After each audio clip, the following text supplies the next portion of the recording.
लोग विक्टिम की फैमिली को भूल जाते हैं।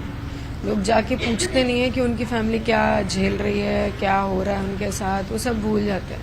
तो मैं सरकार से सिर्फ ये विनती करती हूँ कि शुभम को शहीद का दर्जा दे दें। उसको शहीद का दर्जा मिलेगा तो ये फैमिली सर उठा के कह पाएगी कि हम हिंदू बोल के गए हैं तो हमें उसका सरकार ने शहीद बोल के दर्जा दिया। मेरी सरकार से सिर्फ यही डिमांड है, क्योंकि लोग ना पुलवामा अटैक भी हुआ, 26/11 हुआ, लोग विक्टिम की फैमिली को भूल जाते हैं। लोग जाके पूछते नहीं है कि उनकी फैमिली क्या झेल रही है, क्या हो रहा है उनके साथ, वो सब भूल जाते हैं। और शुभम, हमारी फैमिली नहीं चाहती और मुझे लगता है कोई भी नहीं चाहता होगा कि शुभम को कोई भूले। इसलिए मैं सरकार से सिर्फ ये विनती करती हूँ कि शुभम को शहीद का दर्जा दे दें, उसको याद रखें, उसको उसकी वजह से हम शायद जो भी वो हमें देंगे हम उसकी वजह से जी पाएंगे। उसको शहीद का दर्जा मिलेगा तो ये फैमिली सर उठा के कह पाएगी कि हम हिंदू बोल के गए हैं तो हमें उसका सरकार ने शहीद बोल के दर्जा दिया है। सबसे पहले आप ही लोगों पर हमला हुआ, अटैक हुआ? सबसे पहले वो घुसे ही वहीं से थे और पीछे से आए थे। सबसे पहली गोली उन्होंने शुभम को ही मारी थी, पूछ के मारी थी। हिंदू मुसलमान हो, कलमा पढ़ो।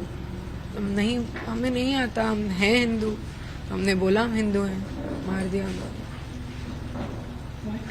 और वो लोग थे, कोई टूरिस्ट थे, लेकिन जिस तरह से शुभम ने वहाँ पर उनसे बात की थी, इस दौरान कुछ लोगों की जान भी बच गई। मैं तो जितना मैंने देखा है, मैं यही देख रही हूँ कि जितने लोग, मैं सबके सामने ये क्या बोलूँ, घर वालों के सामने, लेकिन जितने लोग मरे हैं वहाँ पे, उसमें से मात्र शुभम ऐसे हैं जिनका कुछ बचा नहीं था, क्योंकि उसको सोच समझ के बिल्कुल समझ के पास आके उसको मारी थी, क्योंकि वो पहला अटैक था।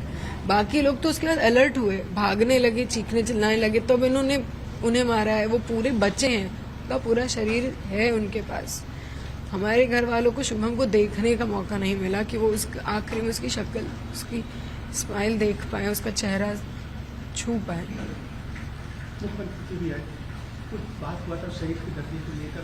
सर उस दिन तो मुझे नहीं लगता हमारे घर वालों की, आपको लग रहा होगा स्थिति ऐसी थी कि हम कुछ बोल पाएंगे। हम आप ही लोगों से बोल रहे हैं, आप ही हमारी बात वहाँ पहुँचाएंगे, आप ही हमारी मदद करेंगे। और हम उस दिन क्या बोलते हैं, उस दिन तो सब हुआ था। हमारे अंदर इतनी ताकत थोड़ी ना, इतनी समझ थोड़ी बन के बैठे हुए कि हमें ये करना है। हम तो उस दिन अलग ही उसमें थे।